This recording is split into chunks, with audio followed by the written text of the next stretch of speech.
that UE4 is now a free engine, so you can go home and download this tonight, or if you've got your laptop on you and it's supported, you can download it right now.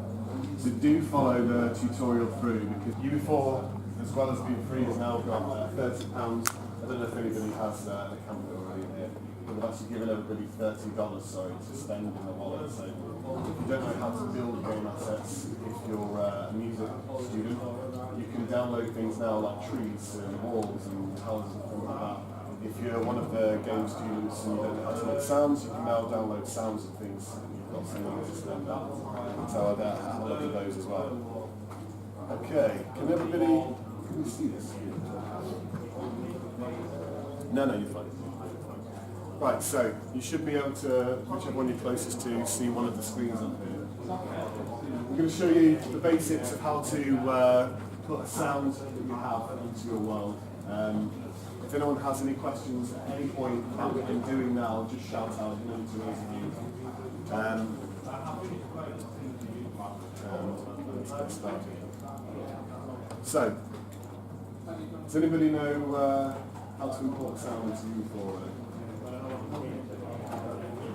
Even the ones that I talked to you last time. Okay. You do know. Okay, so basically, in your content browser, under the heading Game, you have a section called Audio. That's all we're going to be working in today. So you don't need to know anything else other than that. For the music students, it's on the very left-hand side. If you can see the screen, you should have a panel open here. And this is basically where you start to implement things into your world. And it'll always be here. So under the heading Game, we've got Audio. And when I clicked on that, I've already got a sound there in Audio. If you would like to add your own sound into the engine, all you need to do is right-click anywhere in space, and then import Game Audio. And it's as simple as going on your iTunes and saying I want a new song in it. It's on your desktop and you say I want to import it and you put it in. That's exactly what you do with this. And all the sounds that are in there or on your computer will automatically appear in this space, just like this map that we have here. And it doesn't get any more complicated than that. You tell it you want it to go there and it goes there. We're going to use the sounds in the engine actually for this one. Okay. So, to put a piece of audio into your world, you click on it and drag it and let go. That's it. That audio is now in the world and it will play generically across the world the second you go up to it. If you Do you want to show them basic navigation as well? I've shown them, I went around individually at first. Is anyone not clear on basic navigation? We try and go around it first. So if you hold down the right button, you can look around as if you're a point camera on the engine. If you hold down the left mouse, you can move forward and backwards throughout the world while turning. And if you hold down both buttons at once, you can move up and down. Is everybody okay with that? Brilliant, let's move on. So, I now have a sound in my world. First thing I want to do with the sound is hear it. Now, I'm going to use the one that I've already got in there because I know where it is. So this little guy here, this is my sound node, and I can't hear it. There are a couple of reasons why this is, and I'm going to go through honestly the most basic of them. One, are your speakers turned up? If they are, which these are, and I know Pete had them coming through before, then the only reason you wouldn't be able to hear it is in settings, which is along your top panel here. Everybody see? If at any point somebody doesn't know, don't get lost and left behind, just shout out within the words. There's a little slider down below called volume, real-time audio. You can turn that up. Suddenly we've got audio in the world. This is one of the most basic things that happens when I put a piece of audio in. It's not playing, but I haven't gone here, which is usually why it is. It's literally switched on the wall. So, now we have a piece of audio playing. It's a fireplace. And Pete's even put some fire there for us to help sell the illusion. It's looking good. Now, if I walked away from a fireplace in the real world, what would happen to the sound?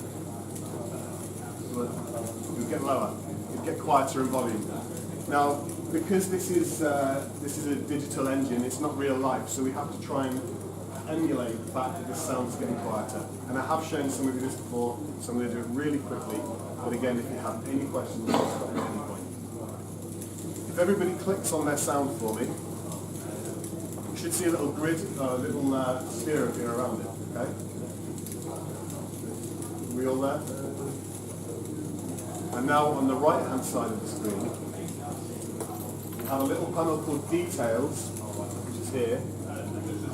And that, exactly as it sounds, is every detail you need about this sound.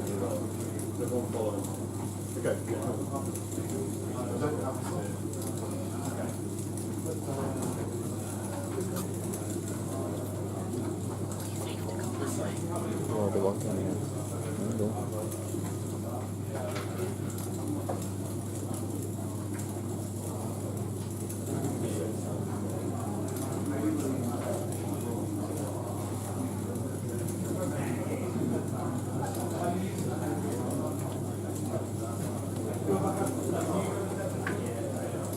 Does anybody not have the sphere? So we've got a few people there. That's fine. Just so I can point to it so you can all see properly. There's a little setting on the side called Override Attenuation. Okay, click that box and your sphere will appear because you have to tell it to attenuate. Can anybody tell me what attenuation is? Shout up, you know what it is? It's something's effect over distance. Okay? So in this case, it's the effect of the volume over distance.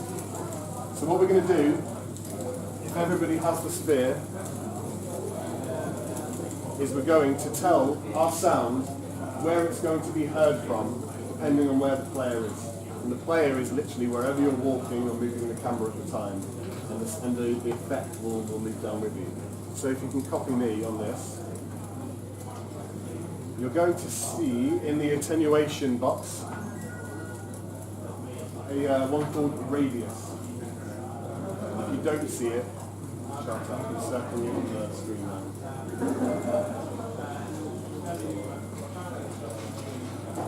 Everybody got it?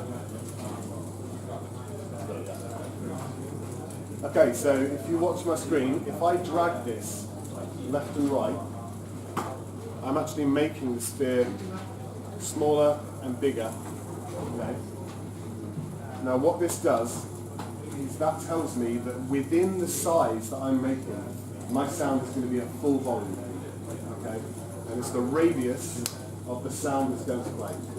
So if you make a room that's I don't know, 4 meters wide, then you obviously want your sound to fill that room. So you're going to make it as big as the room, 4 meters wide, whatever it looks like in here. So for example, if I pushed it into one of these little alcoves, like so, I want my sound to fill that room. I'm not going to go too deeply into different shapes of things you can have a square sound, but for this exercise, I'm literally going to make this sound a little bit bigger than the room itself. And now I know that if I go into that room, I'm flying there now for you, I can hear that sound at its full volume anywhere in this room. Is everybody on board with that? Okay. Now, for the actual effect of attenuation, if you look at the tab below it, it's called Falloff. Now, there's actually another sphere outside of this that some of you might not be able to see because it's absolutely huge. If I bring that right into the size of the other one, now you can see them both. Does anybody hear that the sound's now stopped? Can you tell me why that might be?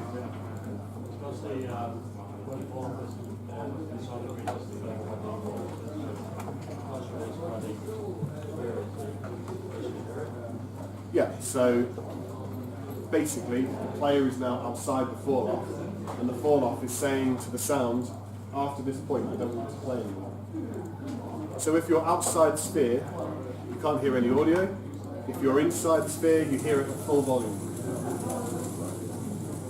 So, to make this sound realistic, as realistic as it can be, because pretty much all audio in a game is trying to lie to somebody enough for them to believe that the sound is going. We're going to make the distance between the radius and the fall-off large, and then as the player walks away from the sound source, there's going to be a linear line, basically a fall-off, that says the volume literally just turns down. And we do that literally by making the fall-off wider. And if you watch the screen, you see it getting bigger? Okay, so now, if I'm inside the radius, that's at full volume. The second I step outside of it, so I'll inch my way out, now, because I'm close to the radius, it's still pretty much full volume, but the further away I get, it gets quieter, quieter, and quieter. And the second I step outside of it, it cuts off completely. So if you're trying to fill an entire room with something, you have to make it fill that volume of the room. So if you guys, when you're game jamming together and somebody says to you, I need environmental sounds, and one of you takes the responsibility of putting them in, they will sound realistic or non-realistic just because of the sound. It's not good enough to make a great sound. If you don't put it in right, it's not going to be believable.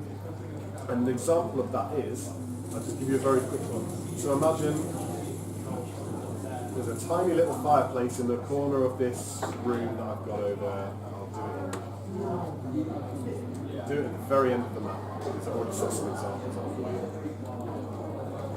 Everyone can see this, yeah? So use your imaginations, and we'll say that there's a little furnace right here in the corner of the room. Now obviously if you're standing next to the furnace, you can hear it. If you walk away from it, that's unacceptable, because if I look back, I can still see it. Having said that, if there are many furnaces around the place, and you have a massive volume, if you say to yourself, realistically, if I walked away from this furnace, I would be able to hear it for 30 meters. In the real world, that might be the case. But imagine there are now 10 furnaces, and you want to be able to walk up to all of them, and for 30 meters back, hear that there's a furnace. You now have 10 different sounds all playing over each other at the exact same time. And to any of the music students, what happens if you have the same sound playing at the same time through both speakers? You get phased. So, this is where the next part comes in. Imagine I have two sounds, and they both have to be there. There's no getting around this. If you tried it with just one and it sounded rubbish, you absolutely have to have these two sounds in. Let's make them both really big. Okay. What I've done is I've held down the Alt key before I selected it, and I dragged it across and it makes a duplicate of that sound. Yeah, there we go. It's a quick workflow. Instead of keeping on re-importing sounds and doing all the fall-offs, if you've got the fall-off right, you can literally just yeah, hold down Alt before you actually click it. Tell me if you haven't got it. Has everyone got that? So now I have two of the exact same sound, and the speakers are basically trying to play the exact same sound twice over itself. So basically trying to cancel itself out. Sometimes they put features in that stop it happening, but let's see if it will work.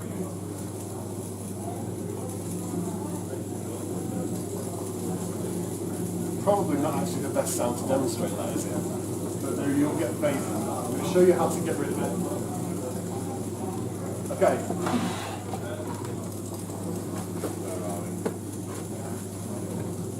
So, on the right hand side again, where we did the radius, the attenuation, you have two other ones, and these are really, really important for making your audio sound.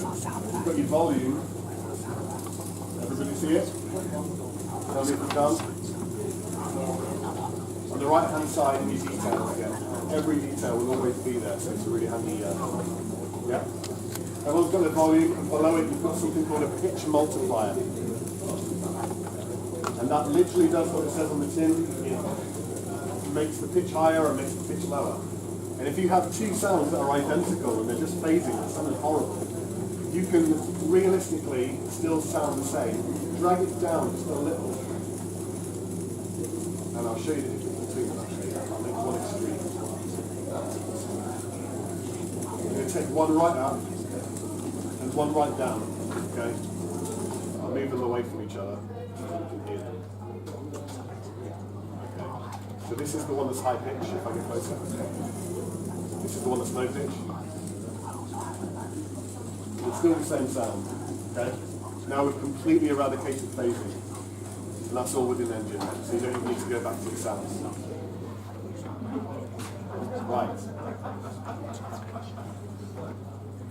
I wonder if we should move on to triggering now. No, more basic. Okay, so I'm going to show you another little trick now.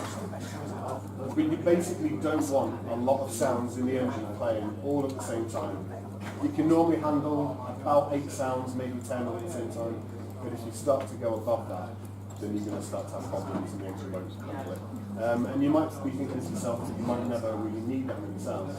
But what people don't realise is that when you have a fireplace going and a piece of music going in the game and then a character talking, and then while that's happening you've got the wind from outside realistically still sounding, the player's walking and his footsteps playing every few seconds and he needs to fire his gun, every single one of those is a sound.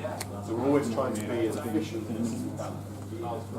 So, without having loads of sounds playing, I'm going to show you how to realistically make this sound still sound out over here without it covering the whole place. Because if I want to do that, let me show you. Look what happens if I make this sound realistic on its own. I'll take the radius up. So realistically, if I was there, I'd be able to hear it at full volume. But if it was a loud sound, I'd be able to hear it still in the same room, surely. Because there's not one person who could stand over in the corner of that room and talk loudly and not be heard from that corner. So the sound has to travel realistically like that. But if I just make the sound do that itself, what's this? I'll come over here to show you. If I take the 4 off that, now I'll even be staring with it, I'll bring it back here. Now that completely covers the room, doesn't it? Can you see it's outside? So now if I'm in this room, I can hear that sound wherever I go. But this is a game world, and we're not always just in one room. There might be something on the other side of this wall. And now I've got a fireplace in it. So I've got another part of the world here that's got a fireplace stuck in it. There's nothing I can do about it. And the player's going to be able to hear that. And now we're in a jungle part of the world. And there's not just a random fireplace in the jungle. So this is a little cheap, but it's something that's needed a lot. I'm going to say that the player can never walk through this corner, so there's no point in putting a sound in the corner. The player can realistically walk to here, so that's where the sound starts. So now we're saving a little bit of space just by putting the sound where the player can actually go. Realistically, you put it right up where the fire is, but they can't walk into the fire, so let's not bother, it's just wasting space. Everybody following so far? So now I'm going to make this sound tiny. And I'm going to say that when I'm in this space, I can hear the fire to its fullest. Okay? Here I am. I'm at the fireplace. Now if I'm on the other side, ta-da! Okay? So now you can have your jungle without a fireplace, just where I can see playing. But now we've got the problem of I can't hear it over this side of the room. I just think we can get away from that.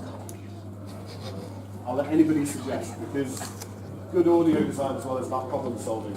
Because not every room is square. Somebody might give you a rectangular room, or might give you an L shape or a bendy S, and you've got to try and figure these things out yourself. So can anybody give me a solution being able to now hear that sound even though it's tiny.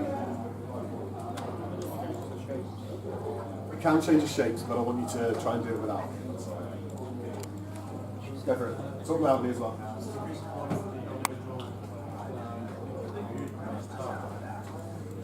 If I increase the volume of the sound, what's going to happen outside it?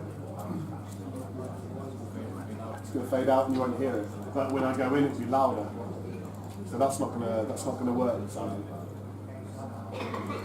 Anybody? Come on, think outside the box. Could be it, actually. Yeah. You're going to make me have to show you. Okay. This is cheating, but I'm going to show you the way we do it. All I'm going to do now is duplicate the sound, and this is why I showed you about how to do the pitch, because this is something you will have to do. Duplicate the sound. There you go. Drag it away and make a bigger circle. Yeah. Close to it. And now expand that up to the wall. And once again, we don't have a fireplace outside, but if you're in here and you walk out, you now have extended sound. But sound needs to get quieter as it goes. So what am I going to do to this sound? Sorry? I could lower the, actually, that's a good one, I'll mention that after, that's not the right answer, but that is a very handy thing. Nope, I'm literally going to turn the volume down. Volume is a huge tool in the engine. It's just going to sell the lie that as I'm getting further away, it's getting quieter, because I'm literally going to turn it down. I don't want to turn it down too much, because I want it to feel like it's a 4-line. So, I'm literally going to turn it down. I've turned it down to about 59 now. I don't work in round numbers. Everyone in my studio works in round numbers and they type in round numbers. But I literally do it by ear or by sight. I just drag it down. So if you want to use your method, that's fine. That's how I do it. Now, as I get further away, it's slightly quieter. Is that not taking up like fresh sounds? Yeah. It's taking up 2, but it will never take up more than 2. And this is my point. If I leave this sound realistically over this entire space, it will always be taking up that entire space. Okay? And if I go inside this room and I tell my sound, there are ways to tell the sound not to make any noise. Okay? But if I do that and I tell it not to make any noise, the engine tells the player that it's quiet, but it's still trying to make the noise. It's just doing it with the volume down. So it's still actually doing the act, and you're still actually using that memory, and you're still actually playing 2 sounds even though you can't hear it. But if I make a series, and by the way, in here you might want brand new sounds. You might want 3 washing machines, a massive set piece where people are having a conversation and other sounds. And although now you can't hear this fire in the room, it's still in there, the engine knows it's there. So we use this line to literally, I'll give an exact example of that now. So I make loads of small ones, okay? Drag them around. This is actually a very tight space, and I'm doing an extreme example of this. But basically, if I walk this corridor, you have to have them a bit closer together than that.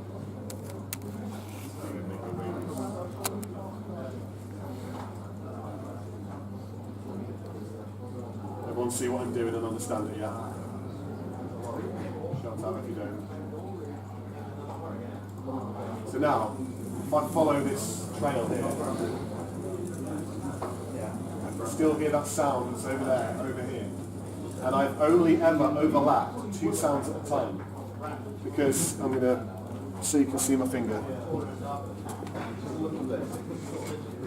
When I'm on this guy here, and I can hear that and the engine's playing it, I can also hear this guy, and it's ready to fade out. And as I leave it, this guy turns off, and this guy turns on, but it's masked because I'm always hearing this guy. And then the same again, as I walk to this guy turns on and that turns off. And it's masked because you're always hearing that guy. So there's only ever 2 sounds playing, and I'm covering this whole distance. And I can chain that all the way down the world turning it down as much as I want each time, and the maximum I'll ever have is 2 sounds playing, and hopefully I'll always just have the one. Now I can go in this room, and I've not been as economic as I can with that, but there's a tiny little bit of the corner there where you might just pick up the sound, but it's going to be so quiet on the edge you're not going to hear it. So you be as tight as you can. So basically I've got this whole area covered, and if I go into this room I don't have any sound whatsoever. Now if somebody does give you this world where they say I've got a machine here, and a machine there, and a machine there, and they're all doing this, then you need to put them on everything. And you need to start being really, really economical with sounds in this way.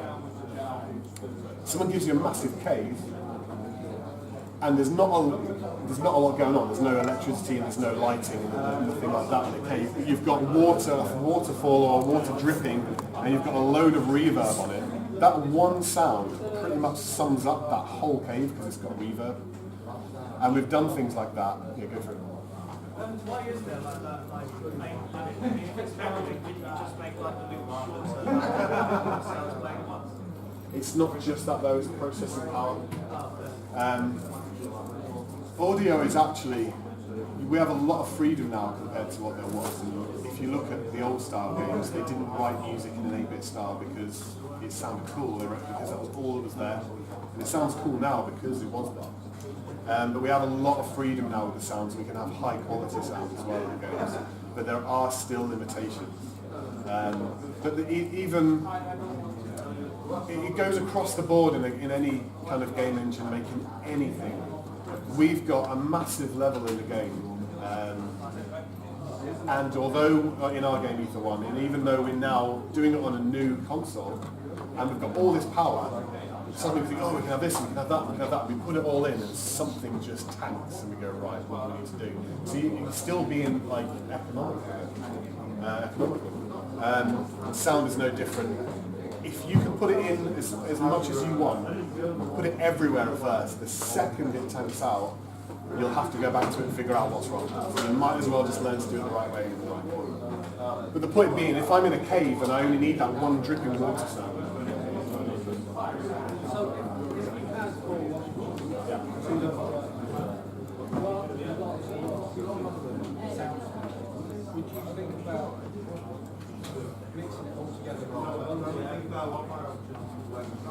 That's a tough one. Yes, in Ether we did because I made a choice early on. Did anyone hear the question? Everyone hear the question there?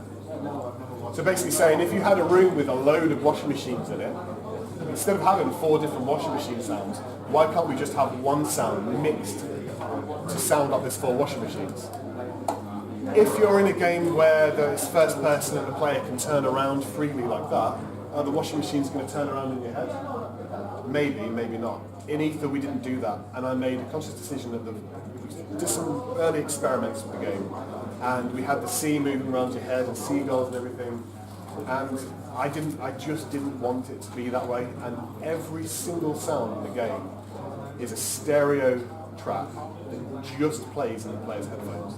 The only thing that happens is when you get further away from it, it gets quieter and quieter, and we sell all of the sound with that volume. But if you're making another game where you want things to go around your head and you've got 4 things around you and they're all going to sound, if it's a stereo image in your head, they're not going to move, and the washing machine that's there is now here and you can't see it. But in a game like Ether, yeah, absolutely. I could just take, and we did it in fact, we took big set pieces where we exceeded 10, 11 sounds. We said, right, is that staying? Is it final in the game? Yeah, I like that, let's mix that. And then I would take all of those sounds back and I would make one track and mix them all into it, and then when it comes to hearing that scene, we're just playing one audio file. Yeah, go for it. So that like 10 tracks in is that like stereo tracks or mono tracks, or does it matter? Doesn't matter. And the difference between stereo and mono tracks in the engine, by the way, if you have a mono track, it can decide which ear it's playing it in. You'll normally find everything coming out of your left ear when you, for some reason everything's mono when you're using audio files, but in the engine, because it's a mono file, it can tell it to play in either ear, and then say this guy is screeching and it's making a noise. As I'm walking around, the sound is literally panning through my headphones as I turn, and you know it's over there. If you're going to do that, you've got to be universal and do it across the entire game, otherwise things start to sound really weird. Alternatively, if you use a stereo track, the track just plays. So try not to balance left, right really harshly if you're going to put a stereo track in. Because otherwise you'll be walking around and hear something in your ear and it keeps following you around. You're like, what the hell's going on? So you've got to try and keep things just as a very flat, like kind of sound if you're using a stereo track. You can use them. And I preferred to use them in it because I have more control over the sound on my end. So everyone gets this basic principle. Yeah. Okay. Like I was saying before, if you're in a cave and you just want to have one sound going across the whole thing, that's absolutely fine because you're only going to use a couple of sounds in that kind of environment. So, I'm going to move on now and it's going to get a lot more advanced with what we're doing with the sound. So if there's anything anybody wants me to ask me about this now, go for it because I'm about to run away.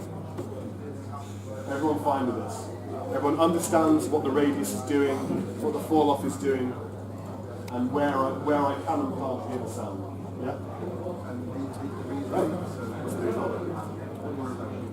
So I'm just going to go ahead and delete all of these sounds. You can leave yours on or you can delete them. It's absolutely up to you. For the purpose of what I need to do, I need to delete them.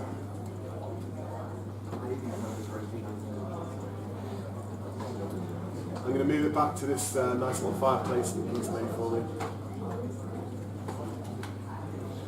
It's a nice little navigation tool there, by the way, that I just used. If you select your audio actor in the world and hold down the Shift key, the camera follows you, so you can take it wherever you want. There we go.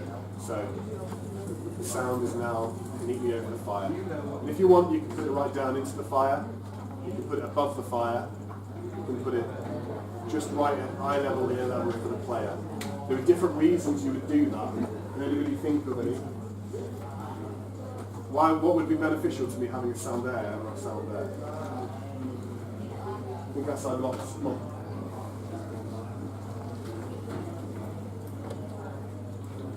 Nothing? Right. Elevation in a game level. Games aren't always just on a flat platform. So I might have a set of stairs, okay? And this set of stairs might go above, might start at the back of this, go up here, and then there might be a walkway right over the fire.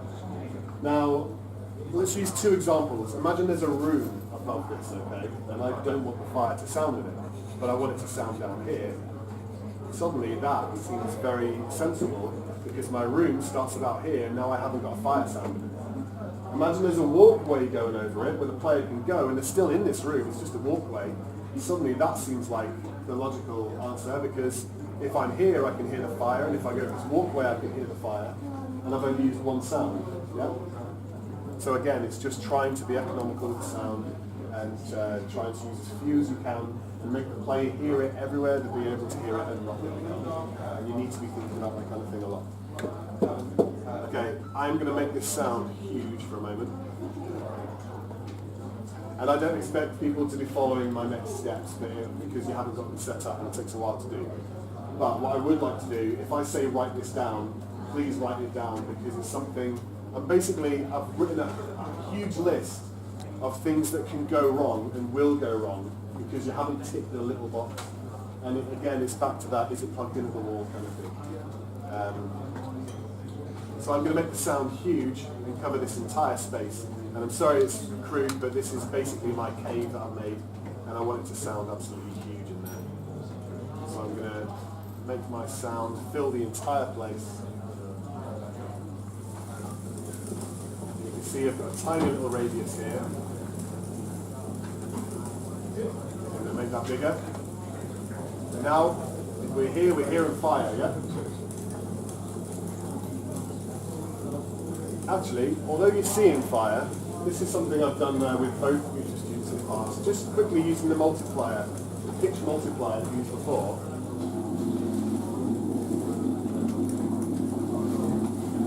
That could be wind outside the room with dripping water. Yeah?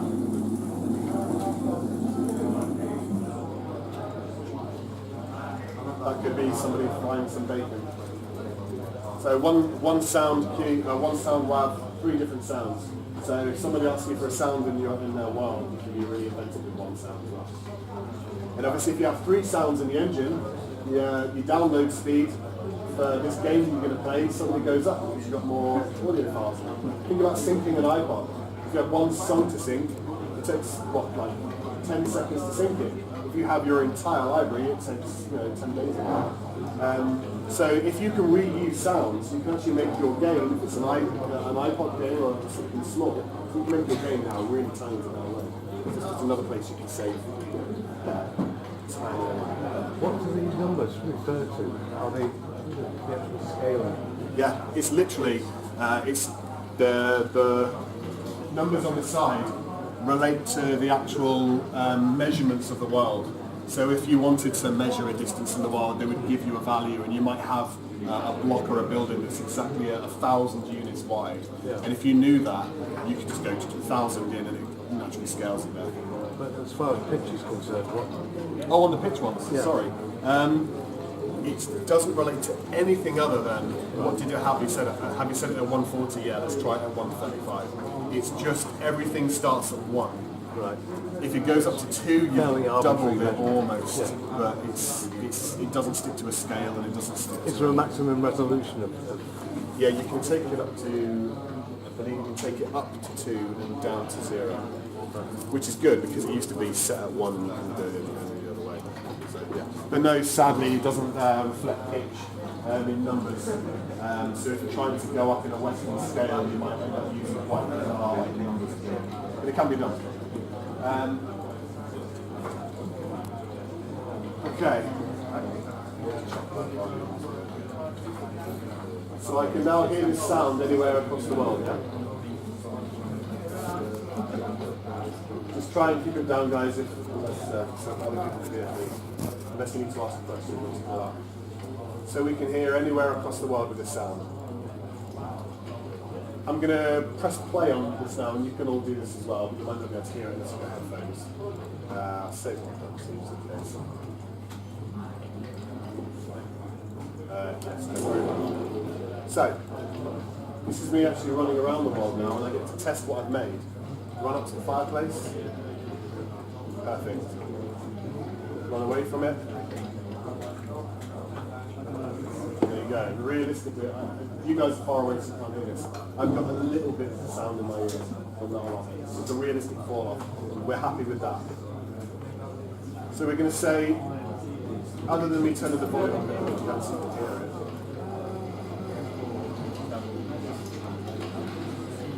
So we're going to say, let's put a pin in that and that's done. We're happy with our sound, okay? We're going to move away from this completely.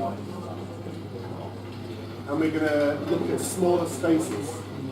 And I'll give you an example why. I've set this entire room up to sound as if it's a massive cave, okay? If I fire my weapon, you'll hear that. Yeah? So, how do you think I've done that? Because the game doesn't know that it's a big space, I have to tell it. Yeah. So there's something called a reverb volume, okay? Well, it used to be called a reverb volume actually. Now they've changed the name on this engine, it's called an audio volume. Oh god. And there's just a big mess outside the world basically, and unless you know what they are, it can get really confusing, especially when you've got a big game on the go. So I've made it bigger than all the others just so we can see. Okay, so I've selected this audio volume. Where do people think all the details from that are going to be? It's a trick question. Anyone? In the details panel, to the right hand side, where all the details for everything are, all the time. Okay? The second you click on an actor in the world, they'll always be in the same place. So on this right hand side, can everybody see that yet? Now, we have all of the details and information about this reverb volume, and they're completely different from the audio actor because we're looking at a different thing. I'm going to tell you only what you need to know here, because there's a lot to go through. So, there's a little tab called reverb, and then in that there's a little tab called settings. Can you see me expanding that, everybody? Say no if you can't find it.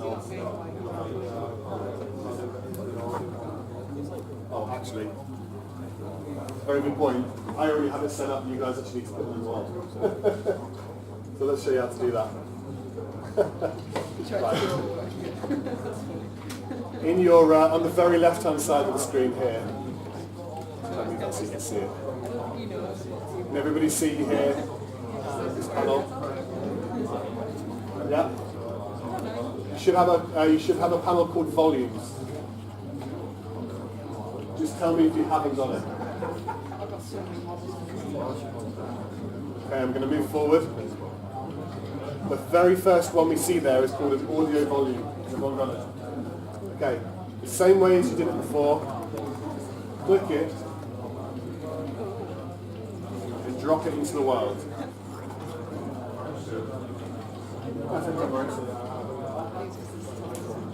Yeah, that's fine.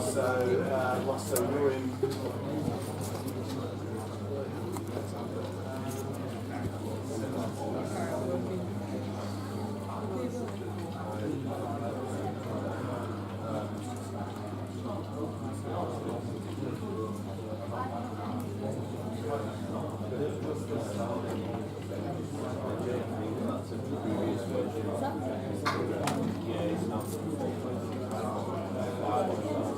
If you have an older version of the engine, you might not actually have access to this. So I'm being told. So if somebody on the screen lets you has it, just follow by watching on the screen. That's fine. Don't worry.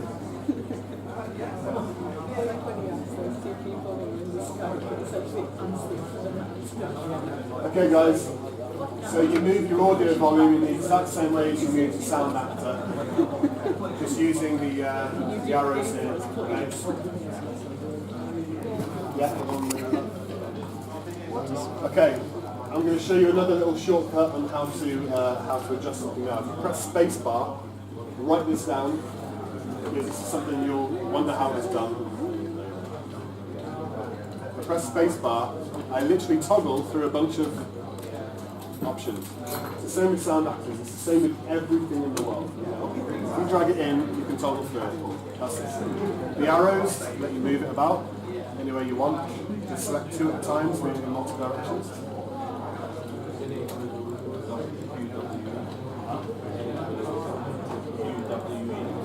You can use those if you want. Okay. If I press the space bar from there, I've got this guy, and this is a rotation tool. And again, you grab it, start moving it. Yeah. So say you've got a room that's a bizarre shape and you need your box to fit that room, you've got all the tools to do it. It won't go anyway. Press it one last time, and this is just what it toggles through. This is a scaling tool. Everyone who works on UE4 will already know this from making their levels. Just for the audio guys, this is how we scale. As easy as that. Click it, move your mouse. Yeah? Now, I want anybody who has got one of these volumes in the world to try it. Tell me if you're having any problems with it. So imagine that the space that you want it to fill is twice as big as it is, and we're literally going to make a nice big cube, or close enough, and then drag it into our space.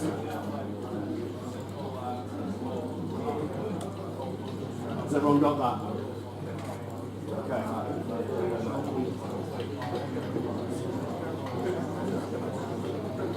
Everybody set up, yeah? Good. Right, so I'm going to delete mine, but you keep yours, because I already have some set up in the world. Okay. Now this is my one here, and I've put this across my entire scene, because I want my entire scene to sound like this again. And all I'm going to do is, on the details panel on the right, where all the details are all the time, as long as you've got something selected, you have something called reverb, which is obviously what you need, settings, yeah, expand that, and then we have something called reverb effect, and all of yours will be completely blank. It'll either say nothing or it'll say default, yeah? Literally, just click it. That's not good. Go to view options if you haven't got anything. Yeah. Show engine content. Has everyone got that? I'll come around and get it for you if you haven't, so don't see how it goes. No, but it's fine. So, basically there are a load of default things that are in the engine for you to use. You can make your own as well.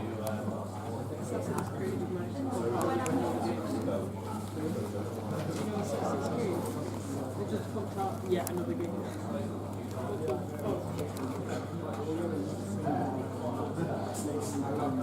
I think this one's a side scroller.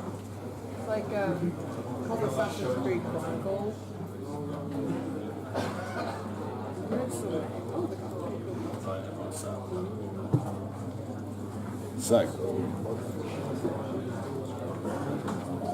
So that's something that you should probably all write down, okay?